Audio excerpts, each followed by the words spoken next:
Queridos, conferência Alive. Alive vivo, não é vivos, Alive.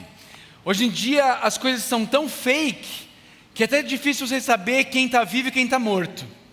Quando eu falo sobre o fato, por exemplo, que eu sou de Goiás, talvez a única notícia que você ouviu de Goiás o ano inteiro foi do maluco do Lázaro lá, não é? Vocês ouviram isso, não? Chegou aqui essa notícia? Acho que foi a única coisa que falaram de Goiás, pastor Henrique, porque não tem muito o que falar mesmo, mas enfim. Essa notícia espalhou pelo Brasil e todo mundo falando sobre o tal do Lázaro. E o Lázaro foi encontrado pelas balas dos policiais, né? Só de 5,56, acho que ele tomou uns 40 tiros. E aí chegou no meu celular um vídeo do Lázaro cantando I Want to Break Free. Não sei se vocês viram isso. Ele estava morto enquanto ele cantava. Como assim, pastor, ele estava morto enquanto ele cantava? Sim, ele estava morto. Ele estava todo perfurado, mas perfurado como ele estava, ele cantava I Want to Break Free. Por quê? Porque hoje em dia, queridos, você joga uma camada de tecnologia e até quem está morto parece estar vivo. Parece estar vivo. Mas, queridos, eu e você, nós não queremos parecer que estamos vivos. Eu e você, nós queremos estar vivos no poder do Espírito Santo de Deus, através do Evangelho do Senhor Jesus Cristo. Infelizmente, muitas vezes ao longo da história do povo de Deus, o povo de Deus, ou aqueles que se chamam pelo nome de Deus, também têm tido aparência de vivos, enquanto estão, na verdade, terrivelmente, profundamente mortos. Mas outras vezes, queridos, ao longo da história, Deus visita o seu povo com vida em abundância, com avivamentos sem maquiagem, com avivamentos sem camadas de tecnologia, mas com cheiro de vida eterna. Eu não sei quantos de vocês conhecem a história narrada no livro de Neemias. Por isso eu queria pedir que você abrisse a sua Bíblia lá em Neemias. Mas eu queria dar um panorama deste livro para vocês, antes de entrarmos no texto dessa noite, antes de olharmos de forma mais detida para Neemias capítulos 9 e 10. Mas para que eu e você entendamos Neemias, nós precisamos entender que o povo de Israel, o povo de Deus no Antigo Testamento, ele tinha dois tipos distintos de aliança com Deus. O povo de Israel tinha uma aliança com Deus que era uma aliança incondicional. Essa aliança incondicional pode ser ilustrada pela minha e a sua certidão de nascimento. Quem aqui tem certidão de nascimento? Ah, que bom, graças a Deus por isso, não é? Temos certidões de nascimento e nada que eu e você faça vai ser capaz de mudar a nossa certidão de nascimento. Eu e você temos os nossos pais. Eu sou filho do César Ribeiro Filho e da Elizabeth Niel de Castro Ribeiro. São meus pais. Não importa o que eu faça, não importa quanto eu me rebele contra a minha mãe ou meu pai, eu para sempre serei filho de César Ribeiro Filho e de Elizabeth Niel de Castro Ribeiro. Uma aliança incondicional. O povo de Deus no Antigo Testamento tinha alianças incondicionais com Deus. Mas Deus também tinha alianças condicionais com o seu povo. Se a aliança incondicional era conhecida como aliança abraâmica, por exemplo, a aliança condicional era conhecida como a aliança mosaica. E a aliança mosaica, ela é uma aliança que possui dependências, que possui condições. Ela está mais próxima e pode ser melhor ilustrada por aqueles momentos que estão chegando na sua vida adolescente, em que lá para final de setembro, outubro, novembro, seu pai começa a te prometer coisas, caso você passe de ano, caso você não fique de recuperação, caso você não carregue nenhuma DP para o próximo semestre. Acontece com vocês? Sim ou não? Não? Nunca, seu pai nunca falou para você, meu filho, estão sacudindo a cabeça aqui, não é? Estão sacudindo a cabeça aqui. Isso é uma aliança condicional. Se você não ficar de DP, eu vou te dar tal coisa. Vou te levar para Disney. Aliás, adolescentes, olha aí. Diz que em novembro vai abrir as fronteiras. Você já pode começar a barganha, não é? Já pode começar a barganha com seus pais. O povo de Deus tinha alianças condicionais com Deus. O mediador dessa aliança era Moisés, e essa aliança tinha uma série de sis, ok? Se vocês fizerem isso, isso, isso, Deus dizia para o povo, eu farei isso, isso, isso. Por outro lado, se vocês fizerem isso, isso e isso, então eu farei, condicional, ok?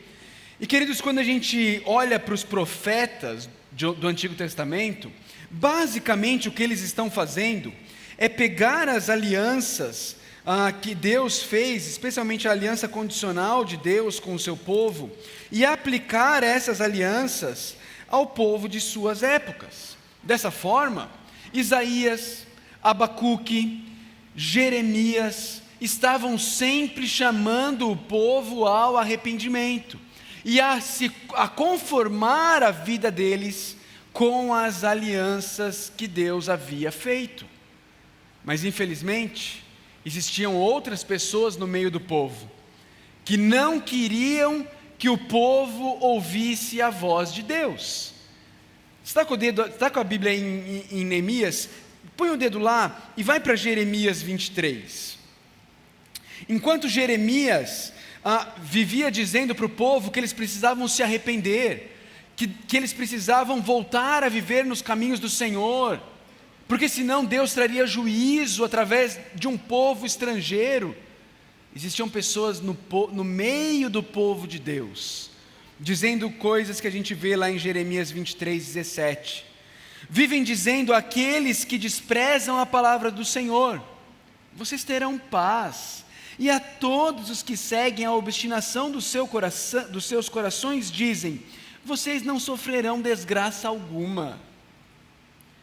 Veja que o início do movimento dos pastores do Evangelho Coach não foi em 19 nem em 20, foi lá, já na época do profeta Jeremias. Existiam pastores que vinham e diziam, não, isso que os profetas estão dizendo é bobagem, paz para vocês que desprezam a palavra de Deus.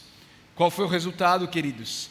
Qual o resultado pelo povo não ter ouvido Isaías, não ter ouvido Jeremias, não ter ouvido Abacuque, mas ter ouvido aqueles que faziam cafunézinho em suas orelhas? Deus cumpriu as suas promessas.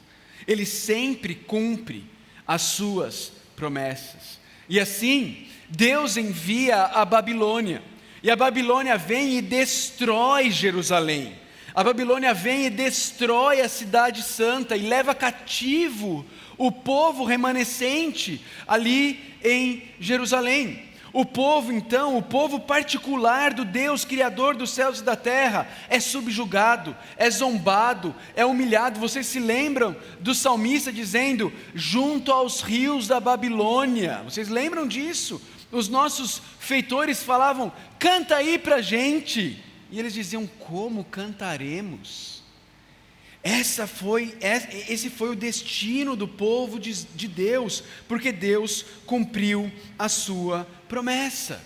Mas Deus não cumpriu a promessa apenas de punir o povo desobediente, não cumpriu apenas a promessa de disciplinar esse povo obstinado, Ele também cumpriu a promessa que Ele havia feito em Jeremias 25:12, onde Ele diz que 70 anos depois, Ele traria juízo agora sobre a Babilônia, e Ele libertaria o seu povo, e traria de volta um remanescente fiel para Jerusalém. E assim, Deus faz, por amor de seu nome, Ele cumpre a sua promessa. No ano de 539, Zorobabel vem com a primeira leva de judeus de volta para Jerusalém, reconstrói o templo. Depois, alguns anos mais tarde, em 458 a.C., Esdras, o sacerdote, o escriba Esdras, o profeta e escriba, desculpe, ele vem para Jerusalém também. E 13 anos depois, em 445, Neemias volta para Jerusalém. Quando ele volta, queridos, o templo estava reconstruído, mas o povo ainda não vivia como povo de Deus. A cidade estava em ruínas. Ninguém queria morar em uma cidade em ruínas. Ninguém queria morar em uma cidade que não tinha muros de proteção ao seu redor. Quando Neemias ouve sobre a situação do povo de Deus, Neemias tem o seu coração quebrantado. E quebrantado e entristecido, ele abre mão dos seus privilégios num dos palácios mais majestosos de todo o Oriente Antigo, o Palácio da Pérsia.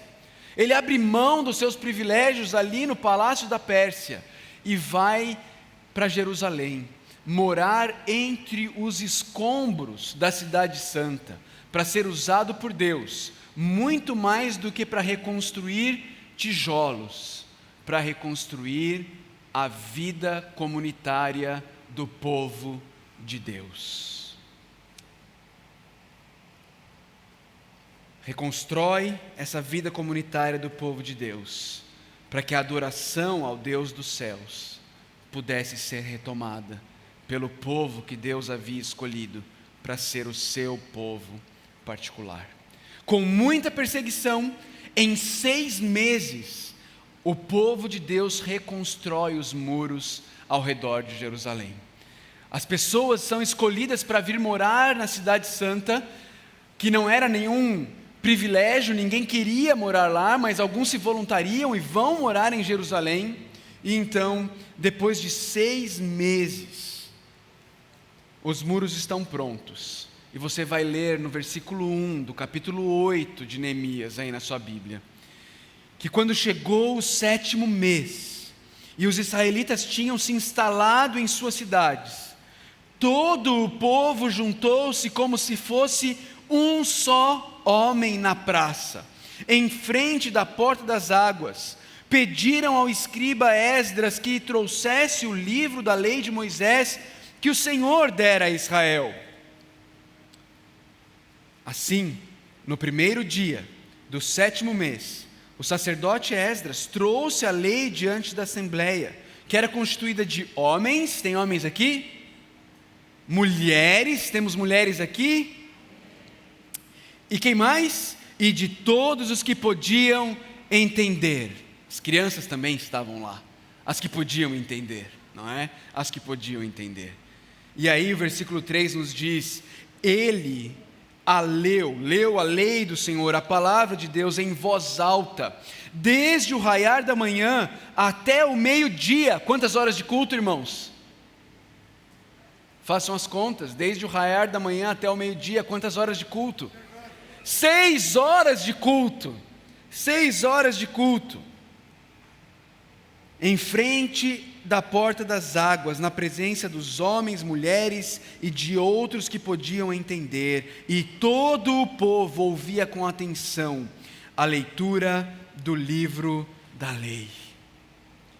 Queridos, o muro está concluído, a cidade vai ser habitada, e o povo agora diz: Esdras, traga o livro da lei de Deus. Então eles se reúnem como um só povo e ouvem por 6 horas a leitura e a explicação da palavra de Deus.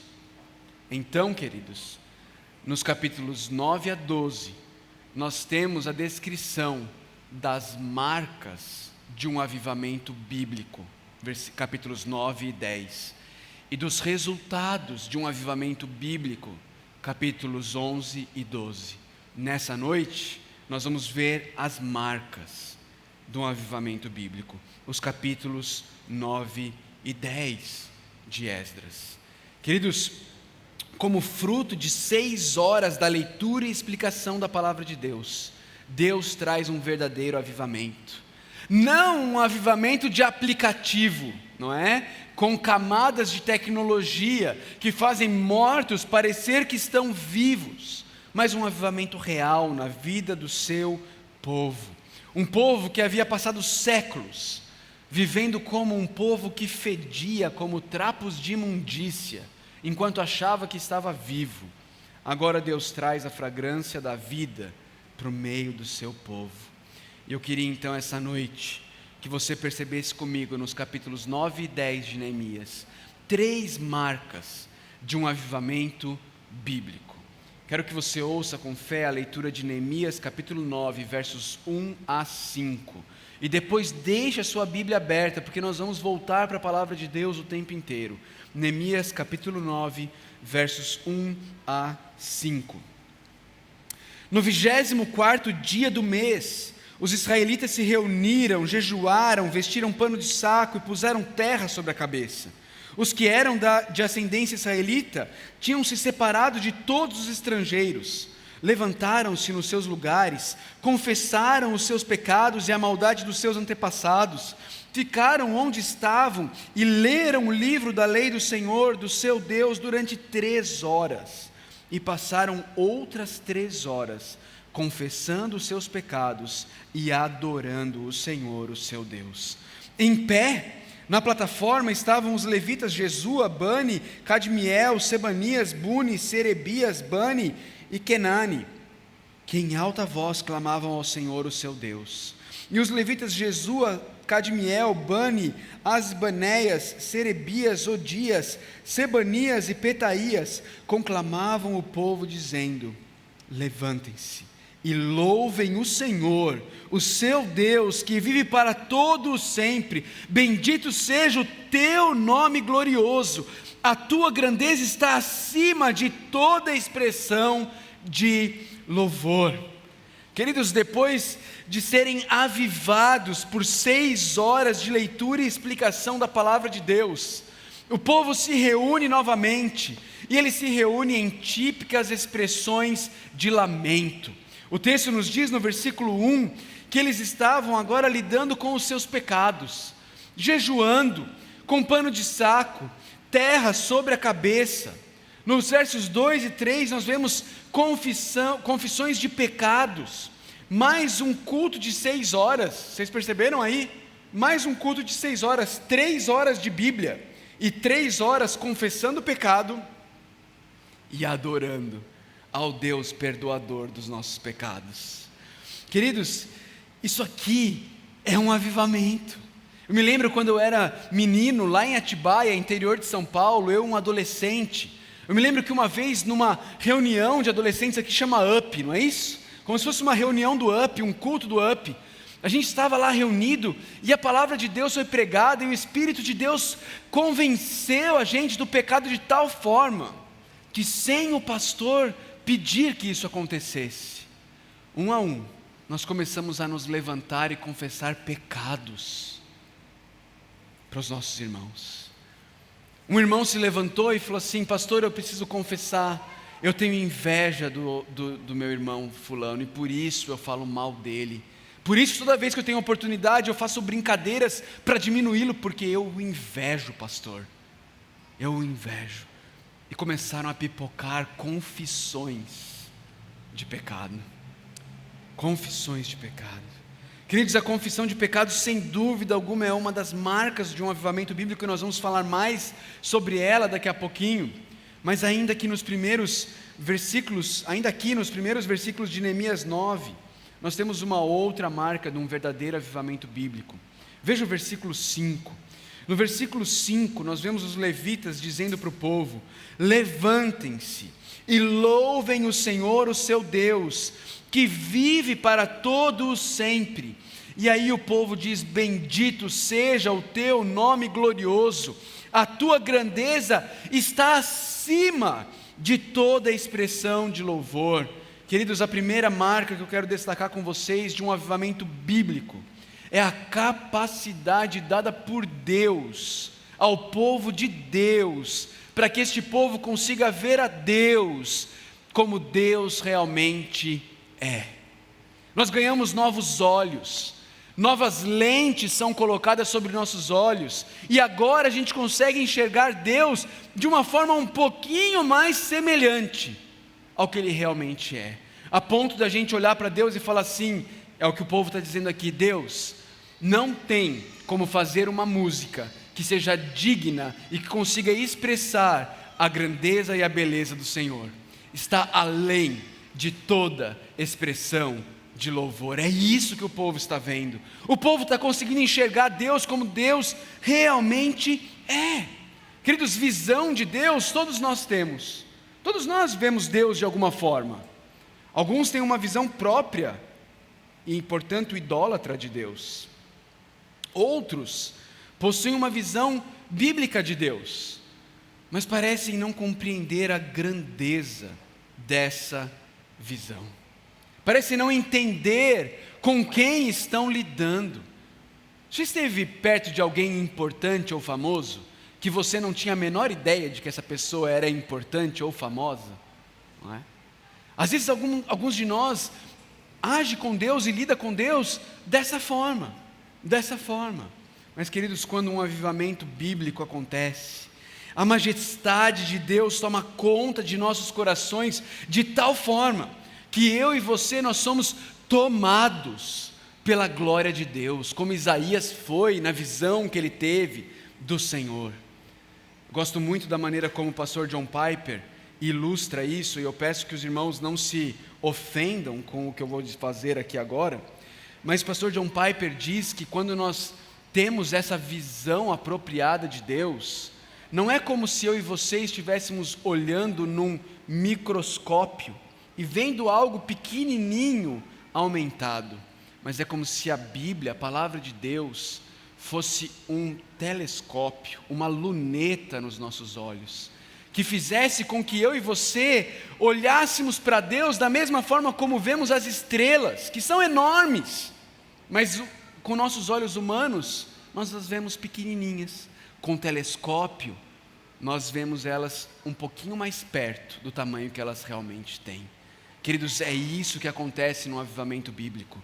Eu e você, pela primeira vez ou de novo, somos levados e nos é dado contemplar a grandeza, a majestade do Deus a quem eu e você servimos, a glória dele. Veja como isso acontece com o povo em Neemias 9.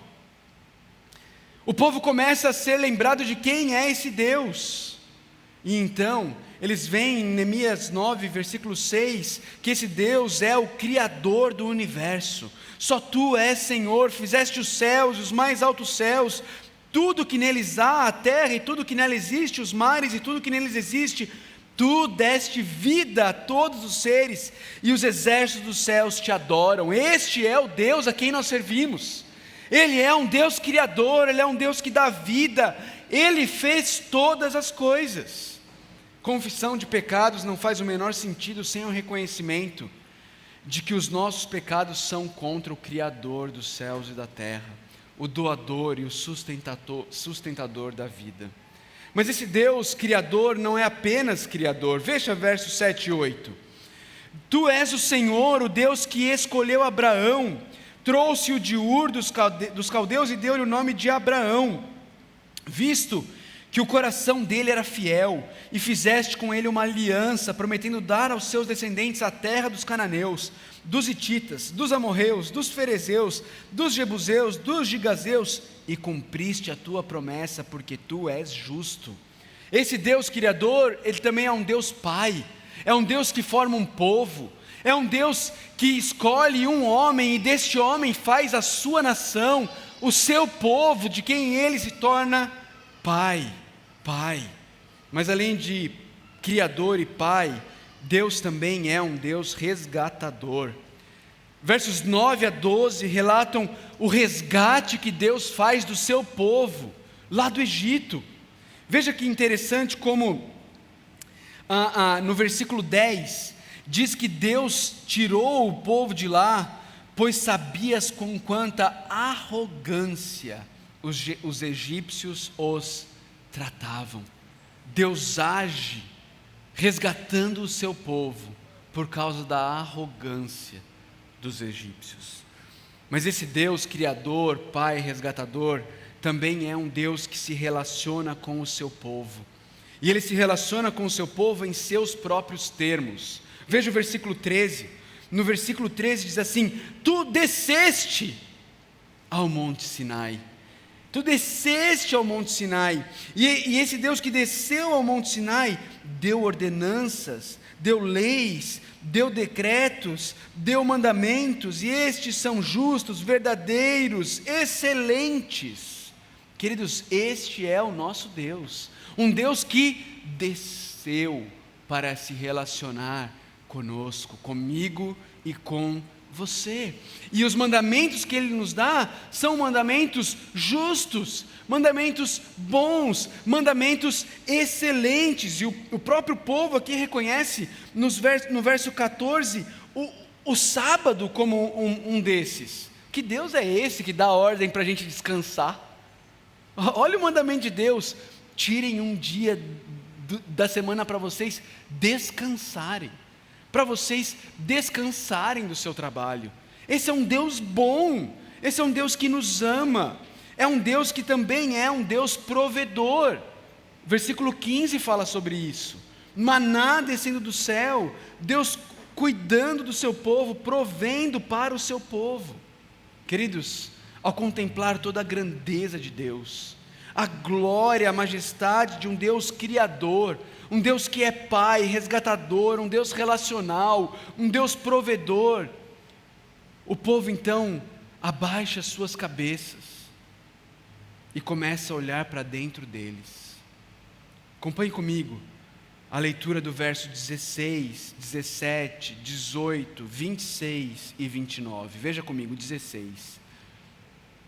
Mas, até que ele estava falando só de Deus, agora ele vai parar e vai começar a olhar para o povo, para eles mesmos. Mas os nossos antepassados tornaram-se arrogantes e obstinados, não obedeceram aos teus mandamentos, eles se recusaram a ouvir-te e esqueceram-se dos milagres que realizaste entre eles. Tornaram-se obstinados e na sua rebeldia escolheram um líder a fim de voltarem à sua escravidão. Veja o verso 18: fundiram para si um ídolo na forma de bezerro e disseram: este é o seu Deus que os tirou do Egito. Ou quando proferiram blasfêmias terríveis.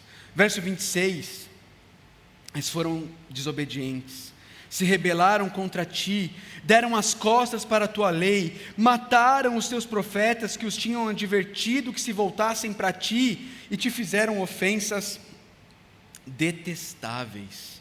Verso 29: tu os advertiste que voltassem à tua lei, mas eles se tornaram arrogantes e desobedeceram aos teus mandamentos.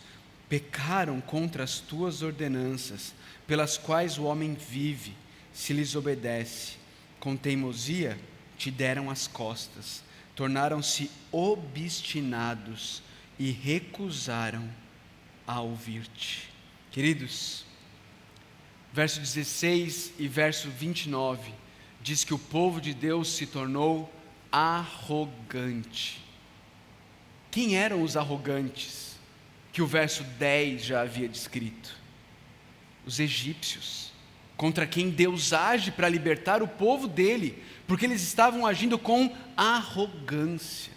Agora os israelitas estão olhando para dentro deles e estão dizendo: nós também nos tornamos arrogantes diante do Senhor. Nos achamos autossuficientes, achamos que poderíamos ser senhores de nossas próprias vidas, achamos que sabíamos o que era melhor para nós. Irmãos e irmãs, a segunda marca de um verdadeiro avivamento bíblico é a capacidade de perceber de forma mais clara os seus próprios pecados. Irmãos, vocês conseguem perceber que é exatamente isso que acontece no momento da conversão? Quando eu e você fomos convertidos a Deus, não foi isso que aconteceu? De alguma forma Deus abriu nossos olhos para que nós pudéssemos ver quão glorioso Ele é, quão santo e majestoso Ele é, e quão pecador eu e você somos. Não existe salvação sem reconhecimento dessas duas coisas, não é? No momento de nossas conversões, foi nos dado conhecer essas duas realidades. Mas se eu e você parássemos apenas nessas duas realidades que formam um abismo enorme, nós continuaríamos perdidos. Mas Deus também se revelou a nós no momento de nossa conversão como um Deus não apenas majestoso, santo e glorioso, mas Ele também revela a nós como um Deus majestoso, santo e glorioso pode aceitar, adotar, justificar e amar pecadores como eu e como você. Como é que isso pode acontecer? Está aqui no texto. Veja a segunda parte do versículo 17, onde eu parei no versículo 17. Mas tu és um Deus, que diz aí? Perdoador, um Deus bondoso e misericordioso, muito paciente, cheio de amor, por isso não os abandonaste. Veja a segunda parte do verso 28. E quando novamente clamavam a ti, dos céus tu os ouvias, e na tua compaixão os livrava vez após vez. Veja os versos 30 e 31. E durante muitos anos foste paciente com eles, por teu espírito, por meio dos profetas, os advertiste, contudo não te deram atenção, de modo que os entregaste nas mãos dos povos vizinhos. Graças, porém, à tua grande misericórdia, não os destruíste, nem os abandonaste, pois és Deus bondoso e misericordioso. Amados irmãos, esse Deus santo, justo e majestoso também é um Deus perdoador, misericordioso, muito paciente e cheio de amor. Ele é um Deus que não nos abandona. Mas não se engane, para poder nos perdoar, para poder derramar amor sobre nós, para poder não nos abandonar, Deus precisou derramar a ira dele e abandonar o seu próprio Filho na cruz do Calvário, fazendo com que Jesus sofresse a justa punição que os israelitas mereciam receber e que eu e você também merecíamos sofrer. Irmãos, agora sim nós temos a cena completa. A justiça, a grandeza, a majestade, a glória de Deus, a santidade de Deus de um lado, a nossa pecaminosidade, a feiura do meu e do seu pecado de outro, e a graça da cruz do Senhor Jesus Cristo, ligando pecadores como eu e você a esse grande, santo e majestoso Deus. É isso o que eu e você entendemos quando Deus nos converteu. E é isso que nos é revelado de maneira mais e mais profunda nos avivamentos. Irmãos, crescimento espiritual não é ir para coisas que vão além do Evangelho. Crescimento espiritual é conseguir entender o mesmo Evangelho de formas muito mais profundas, vendo Deus ainda muito maior do que o enxergávamos na nossa conversão, vendo nossos pecados como ainda muito mais sérios e graves do que quando nos convertemos, e assim percebendo que a cruz é muito maior, mais bela e mais gloriosa do que pensávamos quando o Senhor nos resgatou. Queridos, isso resulta na última marca dos avivamentos bíblicos. Neemias 10, verso 28 e 29. Neemias 10, versos 28 e 29.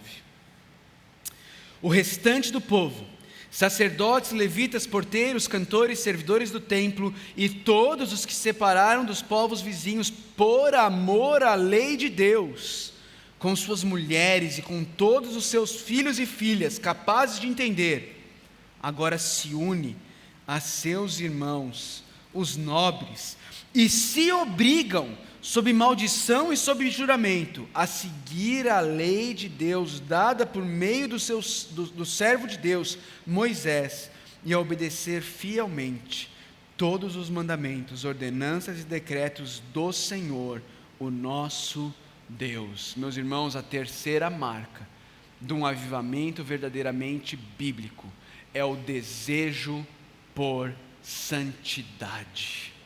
É dado ao povo de Deus um desejo por santidade. Veja que o versículo 28 diz que eles iriam fazer essas coisas por... Alguém me ajuda? Olha para o versículo 28. Por amor à lei. Renan, amor à lei. Não era por obrigação, não era por peso, não era por medo, era por amor à lei. O verdadeiro avivamento bíblico gera um desejo por santidade. As suas afeições mudam, os seus sonhos mudam, os seus desejos mudam. Porque, queridos, comportamento mudado, sem amor, transformado, é apenas trapo de imundícia, fede e não tem vida. Mas, queridos, quando os nossos sentimentos, as nossas afeições, os nossos amores são transformados, aí você tem uma mudança comportamental verdadeira, real, com substância, com fundamento, que é fruto da obra de Deus em nós, e não apenas dos nossos próprios esforços. E esse desejo por santidade aqui no povo de Israel era manifesto na prática de três maneiras muito palpáveis. Veja aí o verso 30 do capítulo 10. Prometemos não dar nossas filhas em casamento aos povos vizinhos, nem aceitar que as filhas deles se casem com os nossos filhos. Primeira maneira muito palpável como eles estavam se comprometendo por amor à lei a uma vida de santidade é a pureza sexual, é a pureza da família. Não daremos nossas filhas e filhos para se casarem com aqueles que não amam o nosso Deus, com aqueles que não adoram ao nosso Deus. Nos manteremos puros, nos manteremos separados no que diz respeito às nossas vidas sexuais, nossa vida como família, nossas uniões. Meu irmão, minha irmã, jovem, você é tentado todos os dias nessa área, você é tentado a sucumbir ao que o mundo tem a te dizer sobre isso. O mundo quer te dizer que você deve seguir o seu coração, que se você ama, se você gosta, se você quer, não importa mais nada, siga o seu coração. Meu amado irmão, eu oro a Deus para que o Espírito Santo de Deus traga um avivamento sobre a sua vida de tal forma que você ame a Deus a tal ponto que Ele te capacite a viver para Ele nessa área, que você se guarde e se doe para alguém que ama a Jesus mais do que ama você, para que você possa construir uma família que honre e glorifique a Deus, e para que você depois não precise dar trabalho para os seus pastores, com lares destruídos por escolhas terríveis que você fez na sua juventude. Pureza, irmãos, pureza na área sexual. Mas olha o versículo 31. Quando os povos vizinhos trouxerem mercadorias ou cereal para venderem no sábado ou em dia de festa, não compraremos deles nesses dias. Cada 7 anos abriremos mão de trabalhar a terra e cancelaremos todas as dívidas. Segundo compromisso, por causa do amor a Deus, que gera um amor à lei e um desejo de obedecer, é pureza no bolso. Pureza no bolso. É a disposição de perder negócios, se para isso precisassem desobedecer a Deus. É a disposição de buscar sustentar as suas famílias, ter uma carreira, mas ter uma carreira que glorifique a Deus, sem precisar puxar o tapete de ninguém na sua empresa, sem precisar bajular ninguém, sem precisar abrir mão dos seus valores, abrir mão dos seus princípios cristãos, em troca de uma carreira promissora. É o compromisso da pureza do bolso, irmãos. É o compromisso, adolescentes, de não colar na prova para poder passar de ano, mas de fazer na prova só o que você de fato sabe, porque você ama o Deus que entregou o Filho dele para morrer na cruz do Calvário por você. E por último, é o compromisso do engajamento na missão de Deus. Veja os versos 32 a 39. Assumimos a responsabilidade de, conforme o mandamento, dar anualmente 4 gramas para o serviço do templo de nosso Deus, para os pães consagrados, para as ofertas regulares de cereal e para os holocaustos, para as ofertas do sábado, das ofertas de lua nova, das festas fixas, para as ofertas sagradas, para as ofertas pelo pecado, para trazer propiciação por Israel e para as necessidades do templo de nosso Deus. Também lançamos sortes entre as famílias de sacerdotes, dos levitas e do povo, para escalar anualmente a família que deverá trazer lenha ao templo de nosso Deus, no tempo determinado para queimar sobre o altar do Senhor, o nosso Deus, conforme está escrito na lei. Também assumimos a responsabilidade de trazer anualmente ao templo do Senhor os primeiros frutos de nossas colheitas e de toda a árvore frutífera. Conforme também está escrito na lei, traremos o primeiro de nossos filhos e a primeira cria de nossos rebanhos, tanto de ovelhas como de bois, para o templo de nosso Deus, para os sacerdotes que ali estiverem ministrando. Além do mais, traremos para os depósitos do templo de nosso Deus, para os sacerdotes, a nossa primeira massa de cereal moído e as nossas primeiras ofertas de cereal, do fruto de todas as nossas árvores e de nosso vinho e azeite. E traremos o dízimo das nossas colheitas para os levitas, pois são eles que recolhem os dízimos em todas as cidades onde trabalhamos. Um sacerdote descendente de Arão acompanhará os levitas quando receberem os dízimos, e os levitas terão que trazer 1/10 dos dízimos ao templo de nosso Deus, aos depósitos do templo. O povo de Israel, inclusive os levitas, deverão trazer ofertas de cereal, de vinho novo e de azeite aos depósitos onde se guardam os utensílios para o santuário. É onde os sacerdotes ministram e onde os porteiros e os cantores ficam. Não negligenciaremos o templo de nosso Deus. Irmãos, o templo não existe mais. Jesus é o templo. Eu e você somos o templo do Espírito Santo. Nós reunidos somos o templo do Espírito Santo. Ele habita no meio de nós. Meus irmãos, o que eles estavam se comprometendo aqui, e que eu e você podemos continuar a nos comprometer hoje como igreja, século 21, é para um engajamento na missão de Deus. O centro da ação de Deus na terra, lá no ano 445 a.C., era no templo em Jerusalém.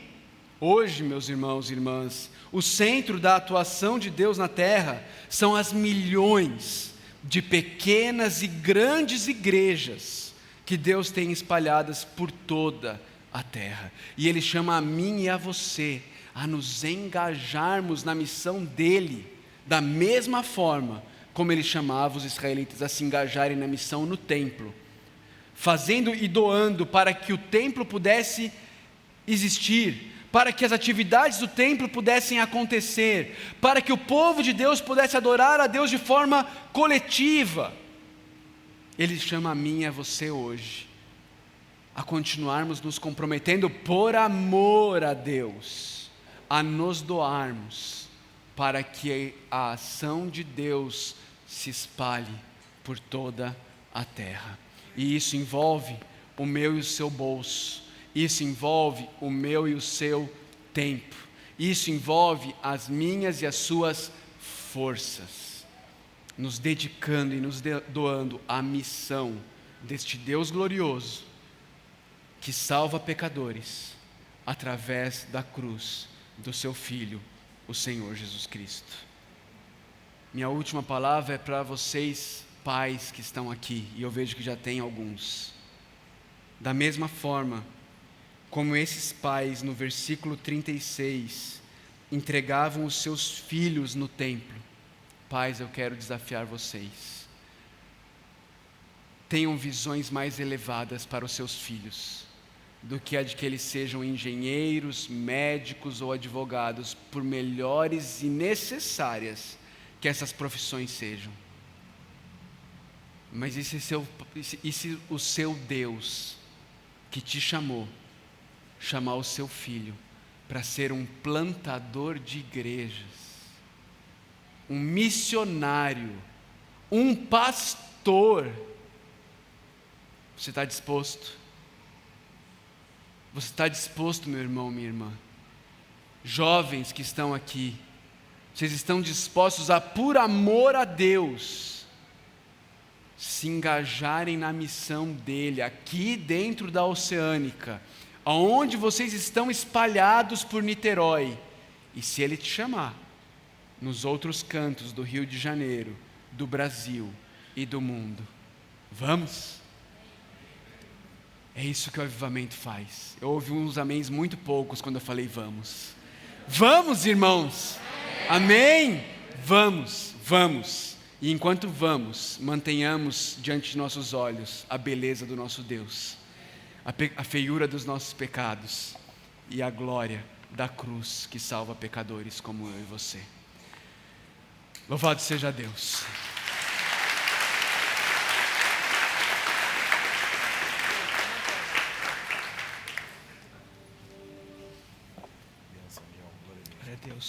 Glória a Deus, irmão.